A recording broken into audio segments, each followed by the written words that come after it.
En 2021 llegó por HBO Max el corte de Zack Snyder sobre Liga de la Justicia, esto después de una incesante lucha de los fans, y a esta se unió el propio director mostrando imágenes de su visión en cada oportunidad, y le siguieron sus actores protagonistas, Gal Gadot, Ben Affleck, Jason Momoa y Ray Fisher. Este último con tremenda polémica, pero de esto ya hemos hablado. Bueno, todo esto fue lo que conllevó el movimiento Release the Snyder Cut, que también tuvo sus detractores, argumentando que no existía dicho corte, y si había algo sería la misma versión vista en cines. Al final del día, el resultado ha sido que Snyder ha quedado como un director amado y odiado. Y para ver por qué el cineasta quedó en esta posición hay que repasar su filmografía antes y después de este capítulo en la vida de Zack Snyder. Como toda historia tiene un inicio, volvamos al 1 de marzo de 1966 en Green Bay, Wisconsin, fecha y lugar donde llegó al mundo Zachary Edward Snyder, o Zack Snyder para los amigos, que fue criado en Riverside. Su madre tenía el gusto por la pintura y era profesora de fotografía, y su padre era reclutador de ejecutivos o una cosa así. Zack estudió pintura. Esto podría justificar el por qué las películas de Snyder tienen mucho ese toque de pincel, como si fueran un auténtico cuadro. O también agregando algunas obras como la vista en Batman vs Superman, esta parábola del cielo y el infierno. Desde su juventud, Snyder ya mostraba gusto por el cine, haciendo algunos cortos con amigos utilizando una cámara Super 8, como le pasa a la mayoría de los directores exitosos de hoy día, por ejemplo Chris Nolan, Shyamalan, Michael Bay, entre otros. Y hablando de Bay, se menciona que Michael y Zack estudiaron en el mismo lugar. Si fue así, ambos directores tienen un estilo en particular, explotar todo en cuanto puedan.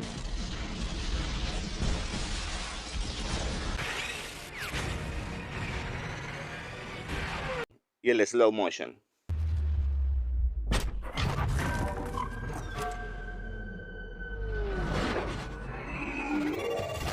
¡Esto es Esparta!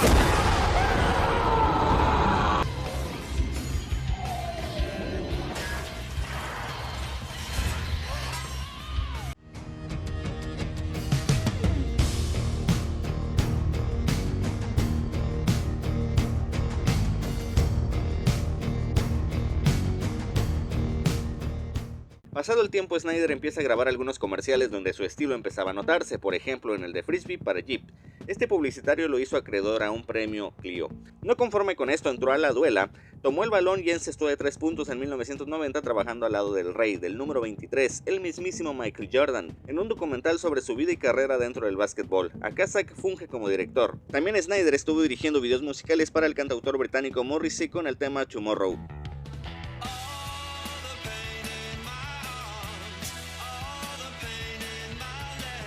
Y la banda My Chemical Romance con la rola Desolation Row, solo por mencionar algunos, y obviamente la esencia del cineasta quedaba marcada una vez más. El debut de Zack Snyder como director en un largometraje llegó, como todos sabemos, en 2004 con una versión moderna de Dawn of the Dead, de la cual salen 2 cortos que sirven para adentrarnos más en la trama: la historia de Andy el tipo frente al centro comercial en la tienda de armas y el reportaje especial del noticiero.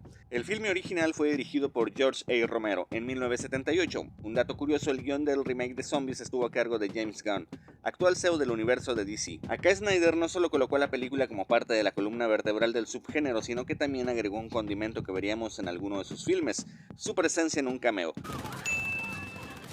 como lo hizo en su corte de Liga de la Justicia, Army of the Dead, Watchmen, y no solo en sus propios trabajos, también en Wonder Woman y recientemente en la serie animada de Titans. Para 2006 mostraría su talento para adaptar novelas gráficas con 300, escrita por Frank Miller. Acá Snyder utilizó la técnica de superposición de croma haciendo una calca del cómic y dando rienda suelta a su recurso básico e infaltable, la rampa de velocidad.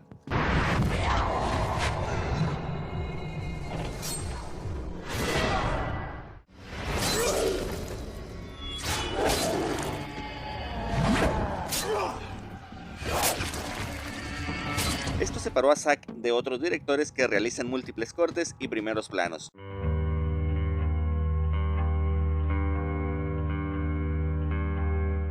El cine de Snyder también cuenta con la narración enmarcada, donde te relata rápidamente una historia previa a lo que nos está mostrando. En 300, un soldado te cuenta parte de la vida del protagonista. Igual pasa en Watchmen con el personaje de Rorschach. Y en Sucker Punch al inicio, aunque acá lo cambia solo mostrándote los sucesos previos sin agregar alguna voz en off, que dichos primeros minutos pudieran ser un cortometraje. Y donde quedó plasmado totalmente este recurso fue en Army of the Dead, contándonos cómo se infestó la ciudad de Las Vegas con zombies, cómo lograron neutralizarlos y quiénes fueron los encargados de rescatar a los sobrevivientes. En 300, Watchmen y Sucker Punch, Snyder le dio pequeñas apariciones a su hijo Eli Snyder, quien también ha tomado el camino de su padre y ha dirigido 2 cortometrajes, uno titulado Interlude y el otro Aves. Y ya que te hice mención de Los Vigilantes, Snyder demostró su pasión por las historietas y adaptó lo inadaptable, mostrando violencia gráfica, otro escalón en la forma de hacer cine del director.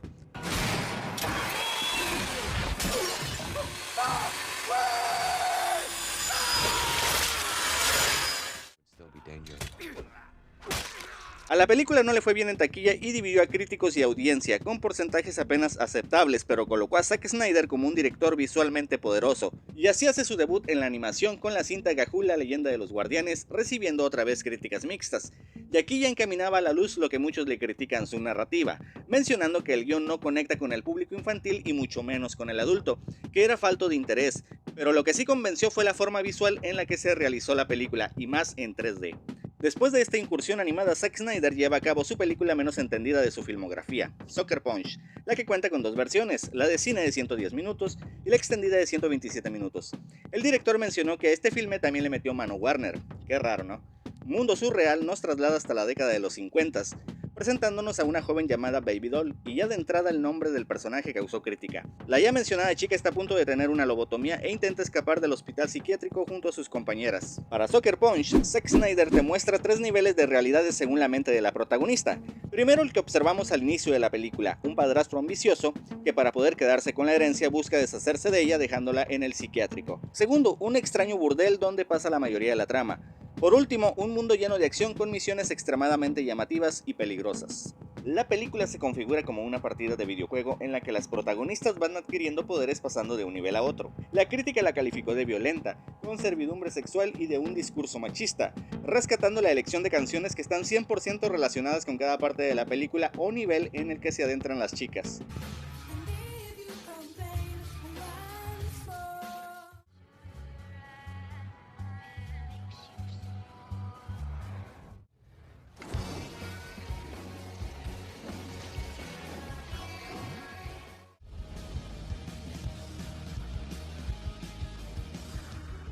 A esto Snyder dijo que el filme es una crítica al sexismo de la cultura geek y a la conversión de las mujeres en meros objetos. Y hubo quienes mencionaron que era un discurso al empoderamiento femenino, y cómo no pensarlo con este plano que les maneja Zack Snyder.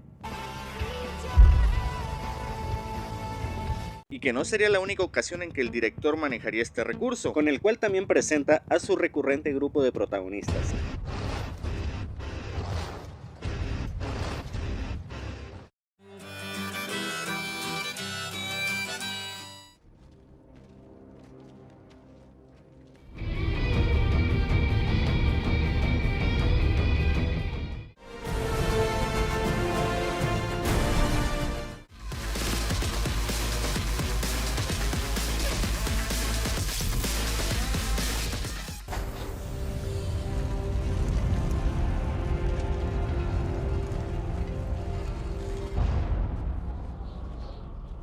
La consolidación de Snyder llegó cuando Christopher Nolan le puso en sus manos a uno de los superhéroes más poderosos de los cómics, para dar inicio al universo extendido de DC, competencia del universo cinematográfico de Marvel, quien ya estaba asentado con su primera fase. Snyder fue contratado en octubre de 2010 y la fotografía principal comenzó en agosto de 2011 en Chicago y después en Vancouver. Henry Cavill cayó como anillo al dedo después del Superman de Brandon Routh. El verano de 2013 fue testigo de cómo un nuevo Superman se apoderaba de la pantalla grande, dando inicio a un universo prometedor.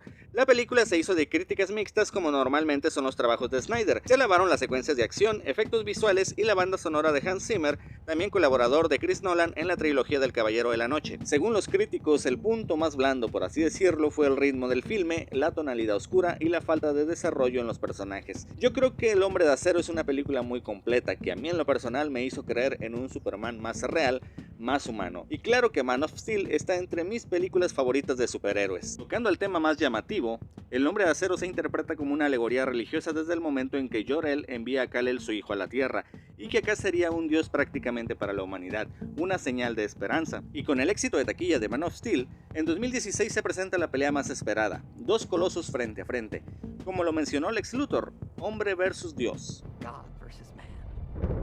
Day versus night.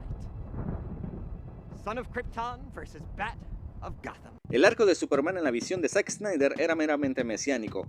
Acá en esta continuación se plasma en su totalidad la comparativa de cómo, a pesar de ser un hombre bueno, ayudando a los que estaban en riesgo, salvando vidas, no podía ser aceptado por cierto sector de la población. Fue acusado injustamente y aún así dio su vida por la humanidad. Así fue Batman vs Superman, que tras un fuerte debut que batió récords en taquilla, la película sufrió una caída histórica en su segundo fin de semana. La crítica se dividió por la tonalidad oscura, el guión poco entendido, un ritmo tedioso que según ellos nada encajaba, pero le volvieron a elogiar a Zack su estilo visual, efectos y actuaciones. Como te mencioné, algunos, o si no es que la mayoría, no entendieron la historia, y mucho menos el tema de Marta. Pasando los meses se lanzó un corte extendido de la película con una duración de 3 horas, y creo que se aclararon muchas dudas de la versión de cines que duraba 2 horas 30. Tal vez alguno que otro distraído hasta que vio la película se enteró que las madres de ambos superhéroes compartían nombre. Zack Snyder ya explicó que Batman no mató a Superman solo porque su madre terrestre se llamaba igual que la suya, sino porque reconoció a Superman como alguien que puede tener una madre y una familia y sobre todo humana. La conclusión de Bruce es que se puede ser mejor y volverse a conectar con la humanidad. Esto a que Batman se estaba volviendo como los villanos que ha combatido por años. Lo que empieza a tomar sentido en la versión extendida es el plan del Lex Luthor. Ya entendemos cada detalle hasta lograr su objetivo, enfrentar a Batman contra Superman. Vimos también a Jenna Malone con un personaje misterioso que deja la teoría que puede ser Batgirl o por qué no una versión de Robin, como la de Carrie Kelly en El Caballero de la Noche Retorna, historia que Snyder utilizó de base para dar inicio al DC Extended Universe, y eso también fue muy criticado ya que acá se muestra a un Batman veterano. Las 3 horas incluyen un poco de Clark más en su faceta de reportero y vimos el lado más oscuro de Bruce Wayne, y en cuanto a la paleta de colores oscuros y grises, mucho mejor que lo visto en cines.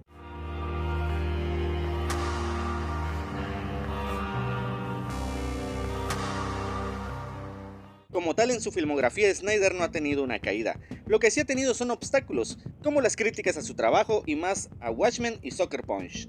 Estos tres metiendo mano en su visión del DC Extended Universe. Eso pudo ser un miércoles cualquiera para el director. Pero la caída que tiene Snyder fue personal, el fallecimiento de su hija Autumn Snyder.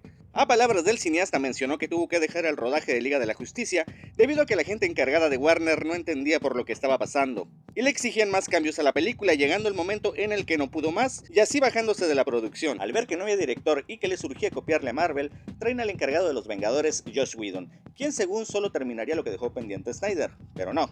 Este reescribió casi toda la película y solo utilizó cierto metraje filmado por Snyder, y el resultado fue el horrible CGI de Henry Cavill, la depravada sonrisa de Batman y las poses de este y Flash como si fueran modelos de ropa interior, y las tomas al trasero de Mujer Maravilla, y mejor ni hablamos de Steppenwolf. Y lo peor fue sacar a Darkseid como el villano principal de esta historia.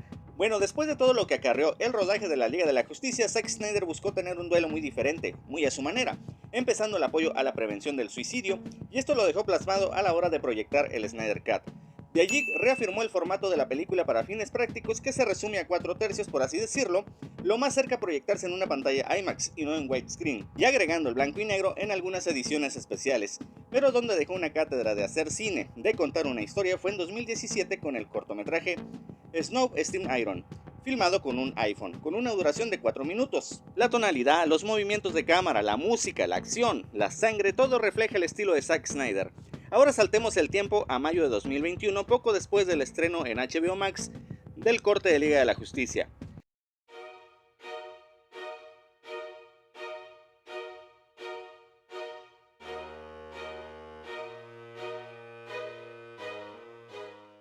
El gigante del streaming no perdió el tiempo y se hizo de los servicios de Zachary Edward Snyder, y qué mejor manera de que Zack volviera que el subgénero que lo vio nacer en el cine, y así de la mano de Netflix nos presentó Army of the Dead, película que esperábamos con ansia los que somos amantes de los zombies, y cabe resaltar que este largometraje tiene una duración de 2 horas 30, fuera de lo habitual en cuanto a la temática zombie.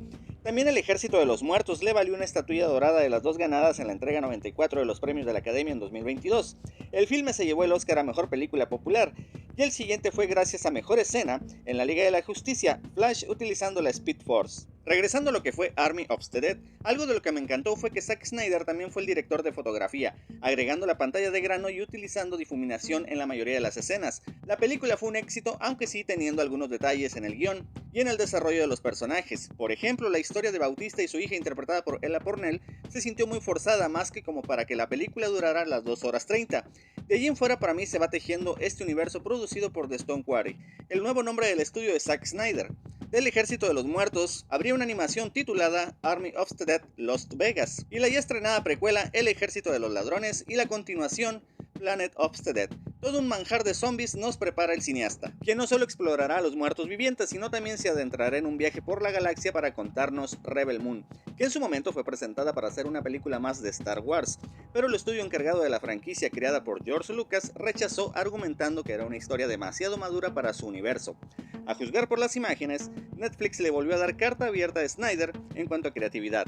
Algo que me ha llamado mucho la atención, aparte del elenco que tiene este filme, es que estará dividido en 2 partes y que contará con una versión del director. Esto dicho por el propio Snyder, quien en una entrevista mencionó: "La diferencia es que normalmente las versiones del director que he hecho en mi carrera siempre he luchado por ellas. Pero con Netflix he podido rodar escenas únicamente para ese montaje. A los fans les da la posibilidad de descubrir muchas más cosas de la película".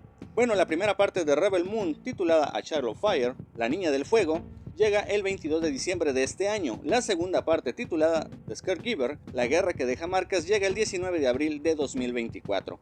Si no has visto el avance, dale un vistazo, es una verdadera locura, te eriza la piel desde el primer momento. Te ponen los pelos de punta, sinceramente. Todo lo que Snyder se guardó aquí está plasmado en estas películas, una fotografía hermosísima, acción, música, todo fiel a su estilo.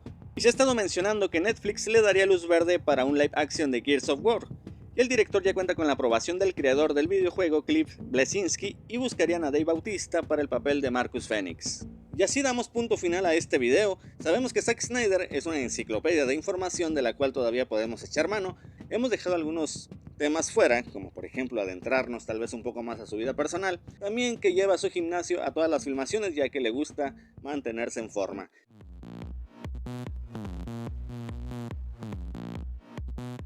Y lo que sí no queda duda es que es un director muy comprometido. El claro ejemplo está en las filmaciones del corte de Liga de la Justicia. Las escenas faltantes las tuvieron que filmar en la cochera de su casa. Si esta información fue de tu agrado, espero que puedas dejarnos tu muy buen like, tu opinión, que para mí es importantísima, y si es tu primera vez por acá y te gustó este contenido, puedes presionar ese botón de suscripción y activar esa campanita que está ahí, ¿ok? Sí, claro que sí, por supuesto que sí. Bueno, yo soy Beto Campa, me despido, hasta una futura emisión.